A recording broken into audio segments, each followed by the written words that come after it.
So, after the long international break, Arsenal are finally back. And as you can see right now, 87 minutes into the game against Liverpool, we're losing 3-0. My weekend's ruined and I want international football back. Wait, no, I don't. Just get rid of football. it's just depressing. I have to put up with England, which, to be fair, I mean, at least we won our games right. But my God, it's just so boring. I wanted Arsenal back so badly. And couldn't even finish the game live. You know, I do the watch-alongs, which, by the way, my watch-alongs are live on Facebook and Twitch from now on. So if you want to check out the live stream, feel free. Yeah, I didn't even want to finish it on stream. It's just embarrassing. It could even be 4-0, maybe 5-0 by the time I finish this review. I don't even know where to begin. I just ended the stream with my weekend is effed, F the process, and F Tottenham. I don't know why I ended on that, just because F Tottenham. Yeah, I do actually swear quite a lot on stream. I try so hard not to, but it just comes out. At least when I record YouTube videos, it seems like I can keep it in. But when I'm watching Arsenal play like this, I do question my sanity. It's insane to watch this. This is now 6 goals we've conceded in the last 2 games, and it could be more here. I thought it was bad against West Ham. Arguably, this has been even worse. At least in the West Ham game, we came out in the second half and we gave it a real good go. In this game, it felt like we gave up after the 10th minute. Honestly, I feel like I'm watching a relegation team, a team that's already been relegated maybe, play against Liverpool at home. It's really quite embarrassing how little control we have on this match. We've got nothing. The only player that I think has done a good job today, and even he hasn't had an incredible match, and that's Thomas Partey. He's done his best to control the game as much as he can in midfield. He made Ceballos look like a 3-year-old. Honestly, it's night and day. The difference in quality between a player like Partey and Ceballos. I feel for Partey because you can see he's trying so hard. He's still not match fit. He's still not 100% sharp, yet he is miles better than any midfielder. Before we talk about all the negatives for Arsenal in this performance, as Fabinho gets man of the match, by the way, let's talk about Liverpool because, you know, they've gone on this incredibly torrid run of form at home, losing, is it 6 in a row? You know, and their season is completely derailed because of it. It's very obvious they're not going to be retaining the league. Can this game just end now? I don't even know why I'm still watching this. It's fair to say that they look like champions today. They were brilliant. They are still brilliant as I'm watching now, even at 3-0, just dominating the game. All credit to them. You know, I predicted a draw going into this game. I thought it'd end up being 2-2. I don't know why. I had a lot of people in my stream and on Twitter saying, no, Arsenal can do it. You know, trust the process, they always say. And do you know what? I'm not going to say I'm against this process, but I would like to see more of this process, if that makes sense. Liverpool have been fantastic today. Salah, unstoppable on his goal. Jota came on, changed the game. What a substitution from Klopp.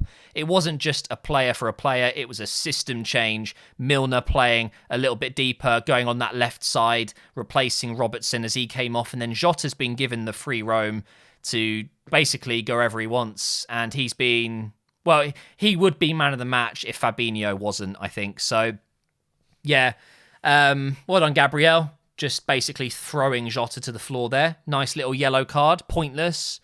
Let's talk about Arsenal, shall we? Because one thing that has really bothered me today, despite the result, despite the performance, the substitution. Where was our change of game? You see Jota coming on and doing bits. You think, why couldn't we do that at 0-0 or even at 1-0 down? Why are we not throwing in someone like Martinelli? You're telling me that Aubameyang did enough today to stay on till 75, 80 minutes? No. He thinks he looks like Travis. He looks like Travis Scott. He thinks he's as big as Travis Scott at this point. Like, what is going on with Aubameyang's hair? I swear. Oh, it should have been 4-0.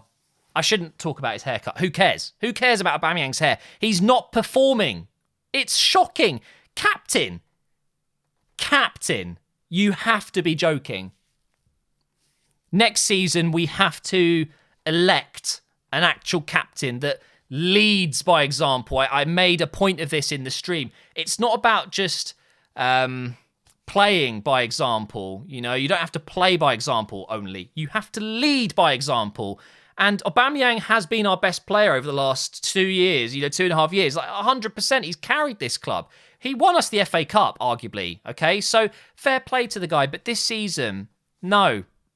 I would have taken him off 60 minutes in and brought in Martinelli. Quite literally, Martinelli changed the game as soon as he came in for us. We had a lot more energy going forward. There he is, winning a tackle now. He's so much better on that left wing than Aubameyang is. Aubameyang's not a winger. We already knew this. So why is Arteta not just going for it? When it's 2-0 and we're still not bringing Martinelli on, what have we got to lose at this point?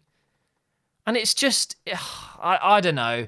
There's an element of bad luck, I guess, if you make a change and then you get another injury or whatever, then you haven't got another sub.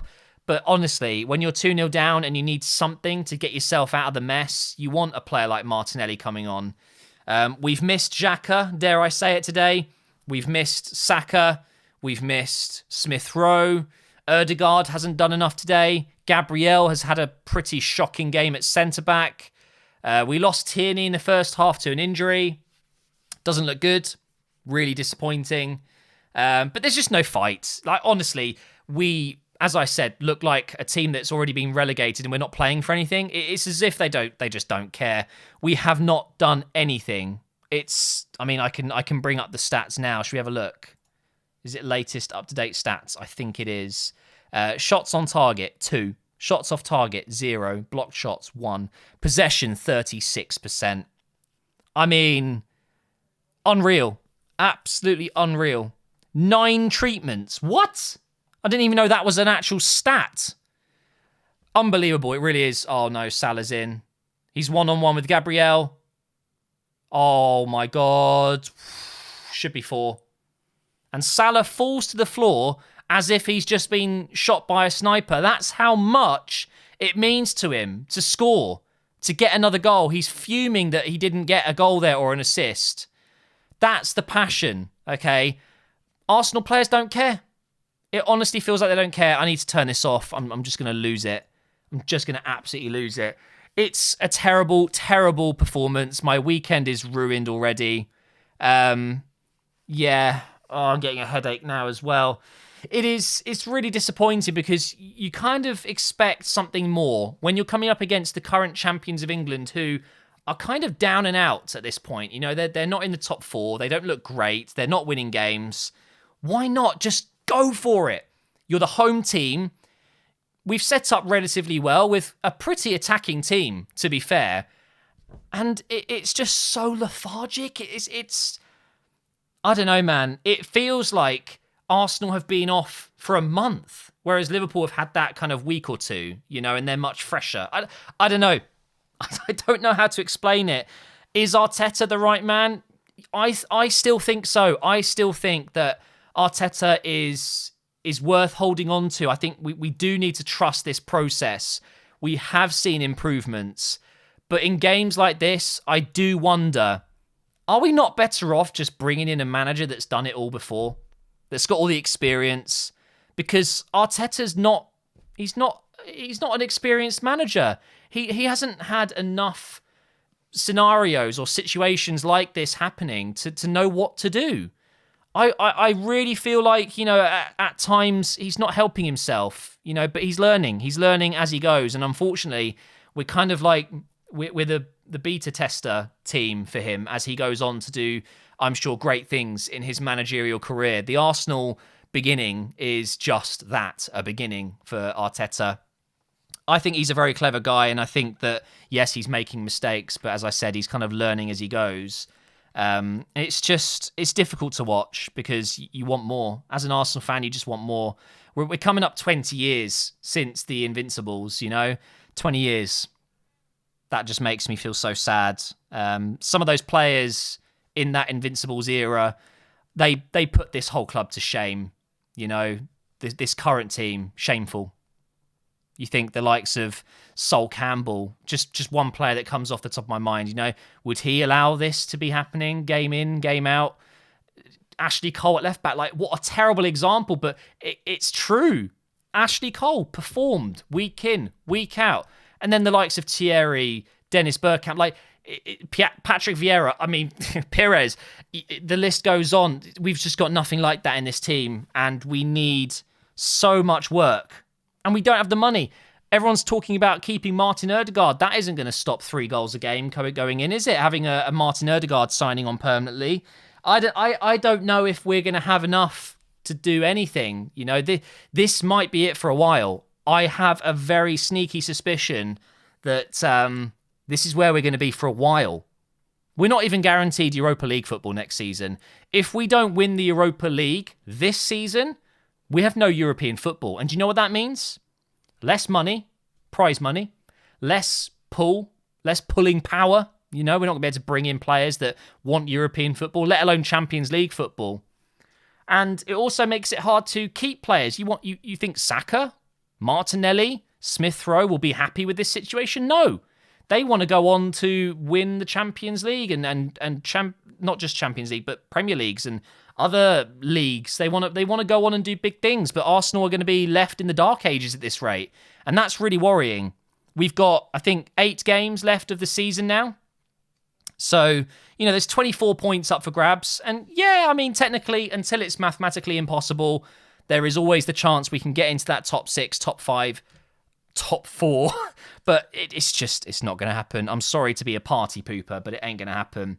This team needs so much work. But after all, yes, it's Liverpool. Yes, they're the champions. And yes, there's always that chance that they could flip these recent results and just destroy us. And that's what's happened today. Absolutely deserved victory for Liverpool. Fair play to them.